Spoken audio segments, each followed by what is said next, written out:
हाँ जी दोस्तों, क्या हाल चाल, सब मौज बहार। चलिए जी, तो सेक्शन 6 आपने लास्ट कंप्लीट किया, जो आपकी मोस्ट प्रोबेबली लास्ट नाइट को आपके सामने वो आ गया होगा। अब शुरू करने जा रहे हैं हम सेक्शन 7 और इसके ऑनवर्ड। बेसिकली हम चैप्टर 2 पे हैं अभी। हमने बेसिक इसके 4 सेक्शंस कवर किए हैं, 3, 4, 5 और 6। 7 से उसको कंटिन्यू करेंगे। 7 सेक्शन जो है most practical and most important section है आपका पूरे कंपनीज एक्ट के अंदर। रीजन बीइंग कि जितना हम पढ़ने वाले हैं उसके अंदर मेन क्राइटेरिया ही अराइज तब होगा जब कंपनी स्टार्ट होगी। अगर कंपनी ही नहीं होगी तो उसके लिए जो बाकी चीजें हैं वो सारी चीजें रेलेवेंट नहीं हो सकती। तो इसलिए कंपनी का इनकॉर्पोरेशन एक बहुत मेजर और इंपॉर्टेंट पार्ट है। जो लोग खुद भी कंपनी इनकॉर्पोरेट करना चाहते हैं या किसी और की कंपनी इनकॉर्पोरेट करना चाहते हैं या कुछ भी ऐसा उनके माइंड में है, तो उनको भी प्रोसीजर्स बेसिकली पता होनी चाहिए, थॉरो नॉलेज उसकी होनी चाहिए कि कंपनी स्टार्ट करने के लिए क्या क्या प्रोसीजर्स, क्या क्या डॉक्यूमेंट्स की आवश्यकता होती है। ठीक है, तो सेक्शन 7 है, थोड़ा सा लेंथी सेक्शन है, तो हो सका तो इसके अंदर एक ओपीसी का पार्ट आएगा कि इनकॉर्पोरेशन ओपीसी की किस तरीके से हो सकती है, तो उसको हम ब्रेक कर देंगे। बट टिल देन इसको लेके चलते हैं, मे भी थोड़ा सा लेंथी चले तो वो देखा जाएगा, कोई बात नहीं, ठीक है ना। तो इनकॉर्पोरेशन डील करता है हमारा, हमने फॉर्मेशन देखा था जो कि था हमारा सेक्शन 3 के अंदर, जो कि बेसिक रिक्वायरमेंट्स बताता है। बट जो प्रोसीजर्स वगैरह है, जो स्टेप्स हैं, वो बताता है हमारा section number 7 of companies act 2013। क्या प्रोसीजर्स बताया जाता है, तो बेसिक है, आपको मैं रफ आइडिया दे दूं कि रफ आइडिया क्या होता है कि जनरली जब हम इनकॉर्पोरेशन करने जाते हैं तो इनकॉर्पोरेशन करने से पहले जो आपने पीछे भी और कुछ लेक्चर्स में देखा, क्या कि आपको एक नाम होना जरूरी है which is unique and identical नहीं होना चाहिए। कोई वैसे नाम पे कोई एग्जिस्ट नहीं करना चाहिए, अगर होगा तो वो आपको नाम अलाउड नहीं हो पाएगा। तो सबसे पहले हमको नेम रिजर्वेशन के लिए एप्लीकेशन देनी होती है आरओसी में। उस एप्लीकेशन के ऊपर उसके ऊपर फिर उसके आपने सिनेरियो देखे थे कि वो उसको अप्रूव कर सकता है, रिजेक्ट कर सकता है, वगैरह वगैरह। अगर इनकेस हमारा वो नेम अप्रूव हो गया तो वो हमें नाम मिलता है, और उस नाम के साथ जो रेलेवेंट डॉक्यूमेंट्स होंगे कि जो जो उनके डायरेक्टर्स होने वाले हैं, जो जो उसके सब्सक्राइबर होने वाले हैं, मेमोरेंडम के subscriber, the thing is members जो बनने वाले हैं, उनके पर्सनल डिटेल्स भी उसके अंदर जाएंगी सारी की सारी। और कुछ एक इंक्लोजर मतलब डिक्लेरेशन वगैरह होता है, कंसेंट होते हैं कि हाँ जी मैं एज अ डायरेक्टर इस कंपनी का बनने के लिए तैयार हूं, उसका कंसेंट लेटर हो गया।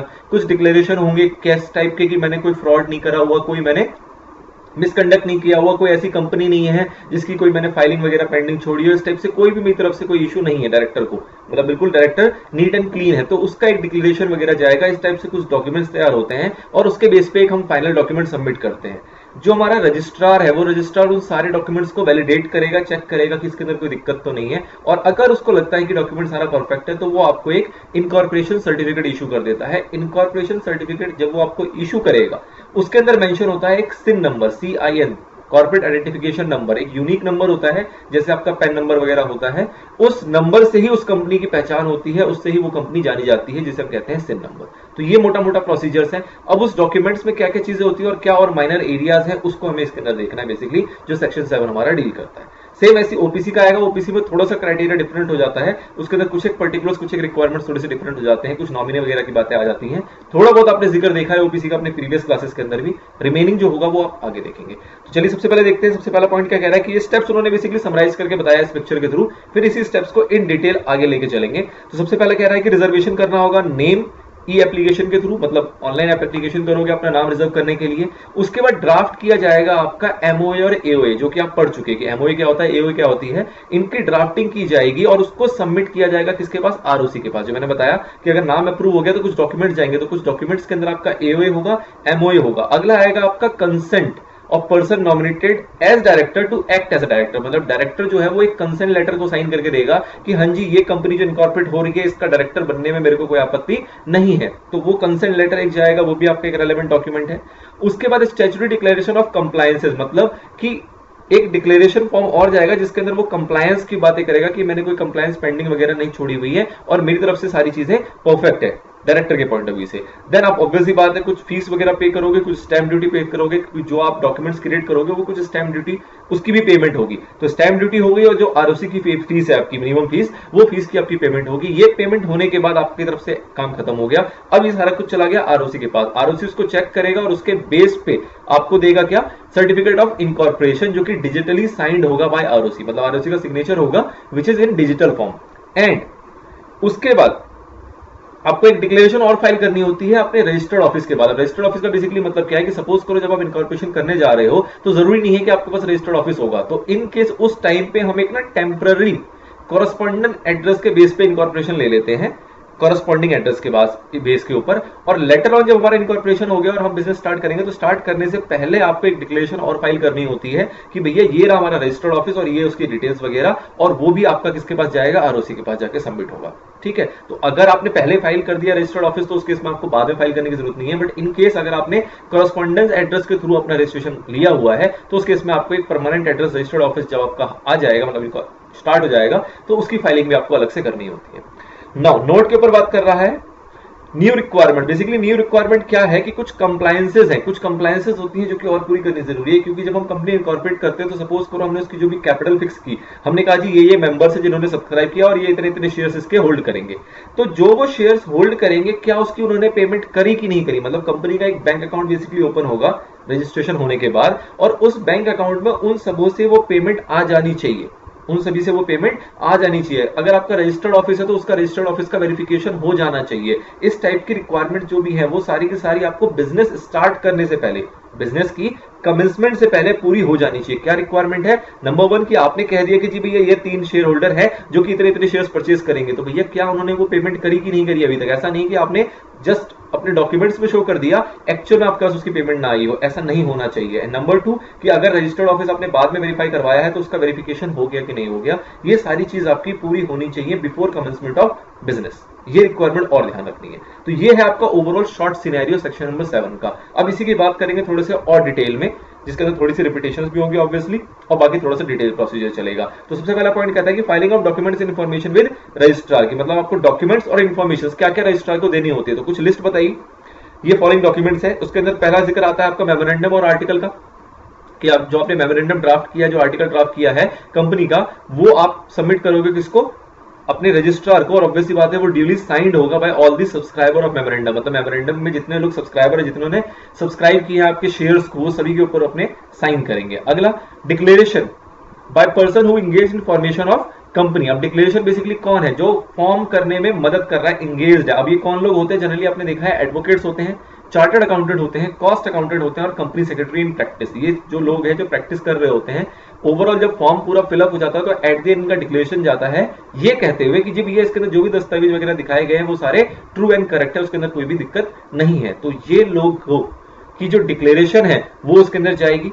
उसके बाद साथ ही में सिर्फ इनके डिक्लेरेशन से काम नहीं चल जाएगा, जो उनके मेन ऑनर है, मतलब जो मेन डायरेक्टर है, वो लोगों की भी वहां डिक्लेरेशन जाएगी। तो पर्सन जिनका नाम है कहां पे? आर्टिकल के अंदर, वो डायरेक्टर हो सकते हैं, मैनेजर हो सकते हैं, या फिर उसके सेक्रेटरी हो सकते हैं, कंपनी के सेक्रेटरी हो सकते हैं। तो ये लोग भी एक डिक्लेरेशन देंगे कि भैया जो भी रिक्वायरमेंट्स हैं, 2 लोगों से डिक्लेरेशन मानी गई। एक जो इंटरनल बंदे हैं कंपनी के, मतलब डायरेक्टर हो गया, मैनेजर हो गया, सेक्रेटरी हो गया। दूसरे जो एक्सटर्नल, जो कि मदद कर रहे हैं, जो अपनी लीगल एडवाइस देते हैं, लीगली सारी चीजों को चेक करते हैं एक्ट के अकॉर्डिंग, जिसके अंदर आपका एडवोकेट, सीए, सीएमए और सीएस कवर हो गए। ये दोनों लोग डिक्लेरेशन दे रहे हैं क्या?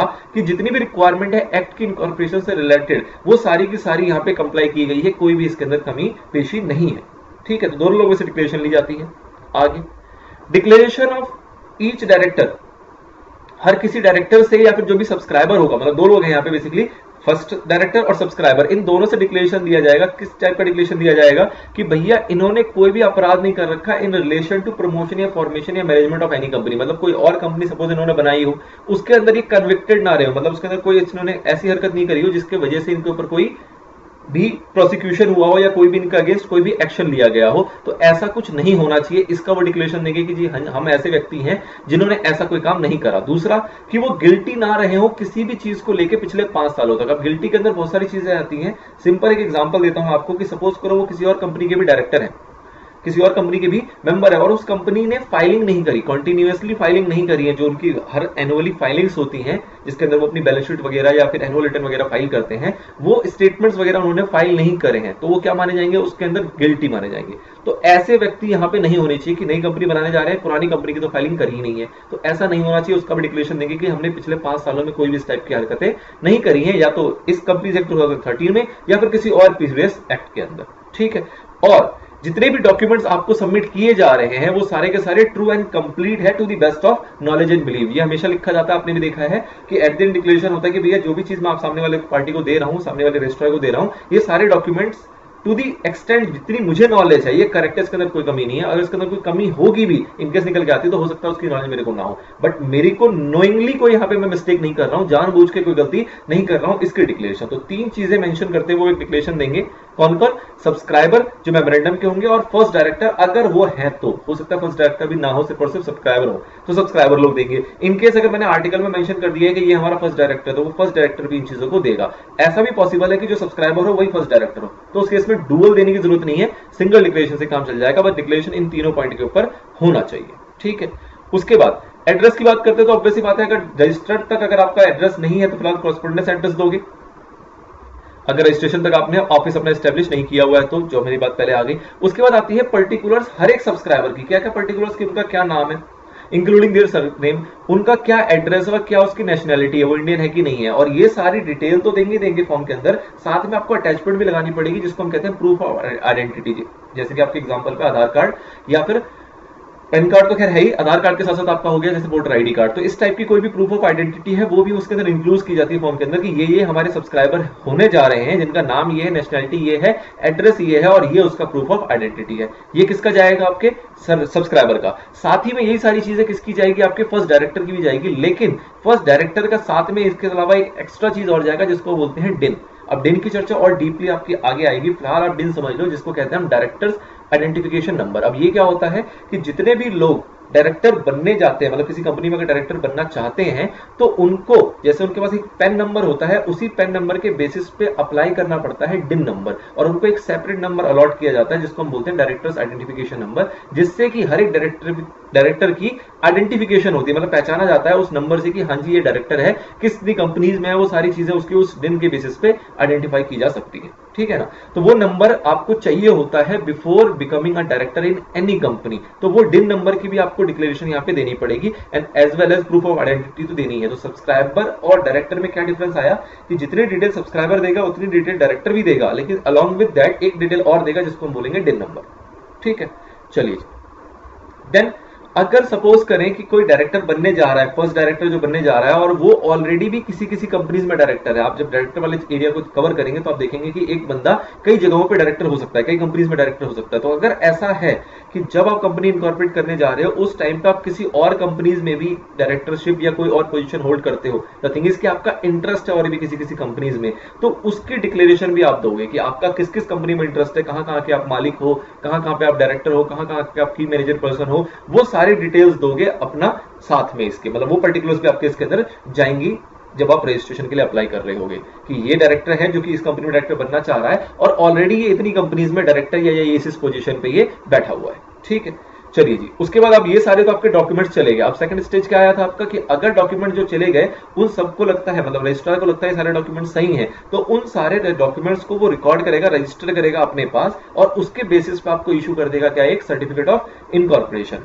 अगला टर्म लिखा है इन्होंने सिन बेसिकली कुछ खास नहीं है, जो आपको सर्टिफिकेट ऑफ इनकॉर्पोरेशन दिया होता है उसी के अंदर मेंशन होता है एक नंबर जिसको हम बोलते हैं कॉर्पोरेट आइडेंटिटी नंबर, जिससे कि उस कंपनी की अपनी एक पहचान बनती है उस नंबर के द्वारा, जो कि ऑलरेडी मेंशन कहां पे होगा? इसी सेकंड पॉइंट के अंदर, मतलब जो आपको सर्टिफिकेट दिया गया है उसके अंदर वो नंबर मेंशन होता है। Now maintenance of copies of all documents information, इसका क्या मतलब है कि सपोज करो जब आपने कंपनी रजिस्टर किया और कंपनी रजिस्टर करते वक्त आपने जितने डॉक्यूमेंट्स वगैरह सबमिट किए हैं उन सारे डॉक्यूमेंट्स को आपको मेंटेन करके रखना है। कब तक? जब तक कि आपकी कंपनी डिसॉल्व नहीं हो सकती, मतलब बंद नहीं हो जाती। कंपनी शुरू करते वक्त जितने भी डॉक्यूमेंट आपने दिए हैं उन सभी डॉक्यूमेंट्स को मेंटेन करके रखना है। कब तक? जब तक कंपनी डिसॉल्व नहीं हो सकती। अब कई बच्चों के दिमाग में यह आ सकता है जिनको थोड़ा पता होगा कि कंपनीज एक्ट के अंदर डॉक्यूमेंट को प्रिजर्व करने की जो रिक्वायरमेंट होती है वो होती है 8 साल तक। ठीक है, लेकिन वो 8 साल तक कौन से डॉक्यूमेंट्स होती हैं? जो वो ट्रांजैक्शंस कर रहे हैं, बट इनकॉर्पोरेशन टाइम पे जो डॉक्यूमेंट है उसको आपको कब तक मेंटेन करके रखना है? अपनी लाइफ टाइम तक। अपनी लाइफ टाइम मतलब कंपनी की लाइफ टाइम, जब तक कंपनी खत्म नहीं होती तब तक वो डॉक्यूमेंट होना चाहिए। उसके बाद आपने जो भी ट्रांजैक्शंस किए उसके डॉक्यूमेंट को प्रिजर्व करने की मैंडेटरी रिक्वायरमेंट होती है 8 साल तक। ठीक है, कंपनीज एक्ट के अंदर। तो ये उसकी बात नहीं कर रहा है, ये बात कर रहा है वो जो आपने ओरिजिनली फाइल किया जब आपने इनकॉर्पोरेट किया है उसकी बात कर रहा है। अगला बात अगली आती है कि अगर आपने फर्निश किया है फॉल्स या इनकरेक्ट इंफॉर्मेशन, या फिर कोई ऐसी मटेरियल फैक्ट था इनकॉर्पोरेशन के टाइम पे जो आपने छुपाया। दो चीजें हैं, या तो आपने गलत इंफॉर्मेशन दी या फिर कोई इंफॉर्मेशन आपको पता थी और उसको आपने छुपाई है, और वो मटेरियल इंफॉर्मेशन होना चाहिए। अगर कुछ ऐसा किया है तो ऑब्वियस सी बात है आप गलत काम कर रहे हो। तो आप जो भी पर्सन ऐसा है जिसने भी हरकत करी है, उस पर्सन के ऊपर कौन सा चार्ज लगेगा? फ्रॉड का चार्ज लगेगा। फ्रॉड का चार्ज आपको ध्यान रखना है इसका सेक्शन भी, ऑल्दो ये सेक्शन आपके एरिया में कवर नहीं होता, बट अपने आंसर में आप इसको कोट करना मैंडेटरी है कि जब भी आप आंसर कोट करेंगे इन रिलेशन टू फ्रॉड, तो आप बोलेंगे कि यहाँ फ्रॉड होगा और लाइबल होगा एज पर सेक्शन 447। सेक्शन 447 के अकॉर्डिंग जो भी लाइबिलिटी आती है वो सारी लाइबिलिटी आएगी as a action of fraud के अंदर। ठीक है, चलिए नेक्स्ट पॉइंट आता है आपके पास कि अगर कंपनी इनकॉर्पोरेट हो गई, अब क्या होगा? कंपनी इनकॉर्पोरेट हो गई, उसके अंदर कुछ गलत इंफॉर्मेशन दी गई या फिर कोई इंफॉर्मेशन छुपा दी गई और कंपनी अब इनकॉर्पोरेट हो गई है। अब ऐसा घटना अगर घट गया तो उसके बाद क्या होगा? तो जितने भी प्रमोटर्स हैं कंपनी के, पहले क्या था कि सपोज करो इनकॉर्पोरेट हुई और ना हुई पता नहीं, बट फिलहाल पर्सन की बात की गई थी कि अगर गलत इंफॉर्मेशन दी है और सपोज करो इनकॉर्पोरेट नहीं हुआ, उनको पहले पता लगे गलत इंफॉर्मेशन दे रहा है, तो उनको फ्रॉड की लायबिलिटी आ जाएगी। बट इन केस अगर कंपनी इनकॉर्पोरेट हो गई है, उसके बाद क्या होगा? तो उसके बाद उसके प्रमोटर्स होंगे और फर्स्ट डायरेक्टर होंगे। जो भी प्रमोटर्स और फर्स्ट डायरेक्टर है वो सारे के सारे क्या होंगे? लायबल टू फ्रॉड, वही 447 के सेक्शन के अंदर की, उनके अंदर भी 447 सेक्शन लगाया जाएगा और फ्रॉड के ऊपर जितने भी एक्शन लेने चाहिए वो सारे एक्शन लिए जाएंगे जो भी मेंशन है 447 के अंदर। बेसिकली कुछ खास नहीं है, उसके अंदर कुछ पनिशमेंट्स और इम्प्रिजनमेंट की बात करता है, डिपेंडिंग अपॉन कि किस टाइप का फ्रॉड है। आपके ऊपर पनिशमेंट भी किया जा सकता है, फाइन लगाया जा सकता है अलग अलग रेंज पे, और दूसरा आपको इम्प्रिजनमेंट की भी सजा सुनाई जा सकती है। चलिए, या फिर बोथ। अगला आता है order of tribunal. Order of tribunal का मतलब क्या हुआ कि अब आपने ये काम तो कर लिया, अब ट्राइब्यूनल को लगता है कि जी आपने ये गलत चीजें कर ली, छुपा ली वगैरह वगैरह। ट्राइब्यूनल बेसिकली होता कौन है? तो जैसे कि आप कह सकते हो कि कंपनीज का कोर्ट, उसको बोलते हैं हम ट्राइब्यूनल। मतलब कंपनीज के मैटर को डील करने के लिए कंपनीज एक्ट के अंदर क्या क्रिएट किया गया है? ट्राइब्यूनल की। कंपनीज के रिलेटेड कोई भी अगर सुनवाई वगैरह होगी तो वो कहां पे होगी? ट्राइब्यूनल के अंदर होगी, जहां पे पूरे पक्षों को सुना जाएगा और उसके बेस पे डिसीजन लिया जाएगा। तो इन शॉर्ट आप कह सकते हो कंपनीज का कोर्ट जो होता है उसे कहते हैं ट्राइब्यूनल। ट्राइब्यूनल जो है उसके लिए तो थर्ड पॉइंट नीचे आप मार्क किया हुआ है कि ट्राइब्यूनल का बेसिकली क्या फुल फॉर्म होता है? नेशनल कंपनी लॉ ट्राइब्यूनल, मतलब एनसीएलटी शॉर्ट में कहा जाता है, जो कि सेक्शन 408 के अंदर इनकॉर्पोरेट होता है। ये बेसिकली क्या है? क्वासी जुडिशियल बॉडी है जो कि एडजुडिकेट करती है क्या? Issues relating to companies in India. मतलब कंपनी से रिलेटेड जो भी इश्यूज होंगे उसके अंदर जो भी एडजुडिकेशन होगा, मतलब जो भी उनकी प्रॉब्लम को सॉल्व करने के लिए जो भी कार्रवाई होगी वो ये ट्राइब्यूनल करेगा। ठीक है, चलिए तो बात आती है ट्राइब्यूनल की। अब ऐसा कुछ हो गया, कंपनी इनकॉर्पोरेट हो गई, ये तो हो गया कि उसकी लायबिलिटी हो गई भैया, उसको फ्रॉड ट्रीट किया जाएगा, किसको? प्रमोटर्स को और फर्स्ट डायरेक्टर को। लेकिन अब क्या, कंपनी तो बन गई है, तो उस केस में क्या हो सकता है? तो ट्राइब्यूनल कुछ एक्शंस ले सकती है। अब ये कोई सर्टेन नहीं है, इनमें से वो चाहे जो मर्जी एक्शन ले ले। क्या क्या एक्शन ले सकती है? पहला कि जो उसका मेमोरेंडम और आर्टिकल है, जो कि कंपनी इनकॉर्पोरेट हो गई है, उसके जो मेमोरेंडम और आर्टिकल के अंदर जो भी रेलेवेंट चेंजेस चाहे ट्राइब्यूनल तो कर सकती है, जो कि लग रहा है, सपोज करो किसी पैराग्राफ में कुछ फ्रॉड की कुछ लाइनें थी या कुछ ऐसा मिस इंटरप्रिटेशन था या कुछ भी ऐसी फ्रॉड की कंटेंट थे या कुछ भी ऐसा फॉल्स इंफॉर्मेशन थी, तो उसको वो चाहे तो वो क्या कर सकती है? चेंज कर सकती है, उसको करेक्ट करने के लिए। कहने का मतलब ये हुआ। अच्छा, अगला जो मेंबर्स है उनकी लायबिलिटी को क्या कर सकती है? वो अनलिमिटेड, मतलब सपोज करो उन्होंने कंपनी इनकॉर्पोरेट की थी विच इज लिमिटेड, तो उसको वो क्या कन्वर्ट कर सकती है? उसको अनलिमिटेड में कन्वर्ट कर सकती है। तीसरा, चाहे तो वो कंपनी को क्लोज कर सकती है, दैट मींस उसका नेम रिमूव कर देना रजिस्टर ऑफ कंपनीज में से। रजिस्टर ऑफ कंपनी क्या होता है? वो आपने पहले पढ़ा हुआ है कि रजिस्ट्रार एक रजिस्टर मेंटेन करता है जिसके अंदर जितनी भी कंपनीज होती है उन सबका डाटाबेस होता है, तो उसमें से उसको रिमूवल कर देना, दैट मींस कंपनी को हटा देना वहां से। और लास्ट क्या है कि वाइंडिंग अप का ऑर्डर दे देना, मतलब क्लोजर करने के लिए ऑर्डर पास कर देना कि भैया आपको क्लोज करना पड़ेगा। और लास्ट आता है एनी अदर, जो भी उसको लगेगा इसके अलावा भी वो इसको किया जा सकता है। एनी अदर का पॉइंट हमेशा होता है लॉ के अंदर, ताकि कुछ भी अगर नया इंसर्ट करना है या फिर कुछ नई ऐसी सिचुएशन आ जाती है तो उसका वहां पर उनके पास स्पेस रहे। ऐसा ना हो कि कल को कोई ये कह देगी ऐसा तो लॉ में लिखा ही नहीं है, इसलिए एनी अदर का पॉइंट हमेशा रहता है। तो कहीं ना कहीं ये ट्राइब्यूनल ये 5 एक्शन ले सकता है, नाम को रिमूव कर सकता है, वाइंडिंग अप कर सकता है, अनलिमिटेड लायबिलिटी बना सकता है मेंबर्स की, एमओए या फिर एओए के अंदर अगर कुछ भी चेंजेस करना चाहे दी पब्लिक इंटरेस्ट तो वो भी वो कर सकता है, और लास्ट तो अदर ऑर्डर्स भी हैं, उसके अलावा कुछ और भी चाहे तो वो पास कर सकता है। ऑब्वियस सी बात है कि जब ये सारे ऑर्डर पास किए जाएंगे तो ऐसा तो नहीं है कि जो कंपनी होगी, जो कंपनी के मेंबर्स होंगे उनको पूछा ही नहीं जाएगा, नहीं जी। ये ऑर्डर पास होने से पहले ऑब्वियस सी बात है कोर्ट है तो कोर्ट में सुनवाई होगी। सुनवाई का मतलब क्या है कि इन 5 में से कोई भी ऑर्डर जो पास किया जाएगा उससे पहले उनको दिया जाएगा अपॉर्चुनिटी ऑफ बीइंग हर्ड, मतलब कि अगर उसकी सफाई में वो कुछ कहना चाहते हैं तो उनको बकायदा सुना जाएगा कि बताओ जी हम आपके लिए ये फैसला सुनाने जा रहे हैं, अगर आपको कुछ कहना है तो जवाब दो। उसके जवाब देंगे, उसमें अगर कुछ भी कंसिडर वाली बातें होंगी तो उसको कंसिडर करते हुए ट्राइब्यूनल अपना ऑर्डर पास करेगा, नंबर 1। नंबर 2 कि जब इनकॉर्पोरेट हो गई और जब ये चीज आइडेंटिफाई हुई कि भैया इसके अंदर कुछ फ्रॉड या कुछ ऐसी एक्टिविटीज हुई है या ऐसी कुछ फॉल्स इंफॉर्मेशन दी गई है इनकॉर्पोरेशन के लिए, तो हो सकता है कि उस पीरियड में कुछ ट्रांजेक्शंस हो गई हो। उन ट्रांजैक्शंस के लिए भी जो भी नेसेसरी एक्शन होगा या जो भी ध्यान में रखने वाली बातें होंगी उसको भी ट्राइब्यूनल ध्यान में रखेगा। सपोज करो कि 3 महीने बीत गया था इनकॉर्पोरेशन का, ठीक है। और उस 3 महीने के अंदर कंपनी ने कुछ उधार ले रखे हैं, कुछ लोन ले रखे हैं, तो उन चीजों को भी सेटल किया जाएगा। ऐसा नहीं कि कंपनी बंद कर दे उन लोगों को नुकसान हो जाएगा, ऑब्वियसली बात ऐसा नहीं होगा। तो उन लोगों के लिए भी क्या स्टेप्स लेने हैं, उन सारी चीजों को भी कंसिडर किया जाएगा ट्राइब्यूनल के अंदर, ठीक है।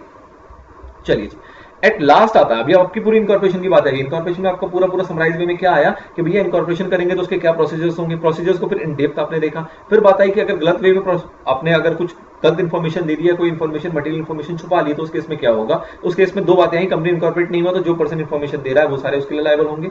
अगर इनकॉर्पोरेट हो गया है तो जो भी उसके प्रमोटर्स हैं या फिर फर्स्ट डायरेक्टर है वो सारे लायबल होंगे। उसके बाद बात आई कि इनकॉर्पोरेट हो गया, चलो जी लायबल भी हो गया, उसके बाद अब कंपनी का क्या करे। तो कंपनी के लिए 5 ऐसे फैसले जो कि आपका ट्राइब्यूनल ले सकता है, लेकिन ये फैसले लेने से पहले अपॉर्चुनिटी ऑफ पेइंग हर्ट देगा। और अगर कोई ट्रांजैक्शंस एंटर हो गए हैं उन पीरियड के बीच में, तो उसके साथ भी क्या आपको स्टेप्स लेने हैं, उसके लिए भी वो एक्शन लेगा, मतलब उसके लिए भी ऑर्डर पास करेगा। ये पूरा पूरा आपका सिनेरियो था इनकॉर्पोरेशन से रिलेटेड। अब एक बात आती है स्पाइस फॉर्म की। स्पाइस फॉर्म बेसिकली क्या है कि जो भी ये इनकॉर्पोरेशन का प्रोसीजर होता है ये कौन करता है, ये करता है हमारा एमसीए। एमसीए मतलब मिनिस्ट्री ऑफ कॉर्पोरेट अफेयर्स। तो अब मिनिस्ट्री ऑफ कॉर्पोरेट अफेयर्स क्या करता है कि इसको जितना सिंप्लीफाइड कर सके उतना सिंप्लीफाइड करने की कोशिश करता है। सिंप्लीफाइड करने का मतलब क्या हुआ कि एक जनरल अगर मैं स्पाइस को छोड़ दूं तो एक रफली आपको प्रोसीजर बताऊं तो क्या होता है कि आपको नेम रिजर्वेशन लेने के लिए एक अलग एप्लीकेशन देनी होगी, आपको डिन नंबर लेने के लिए एक अलग एप्लीकेशन देनी होगी, उसके बाद आपको इनकॉर्पोरेशन के लिए एक अलग एप्लीकेशन देनी होगी। मतलब कहीं ना कहीं 3 फॉर्म फाइल किए जाएंगे। पहले आपको नाम लेना होगा, सेकंड नंबर पे आपको डिन लेना होगा, और थर्ड नंबर पे आप उन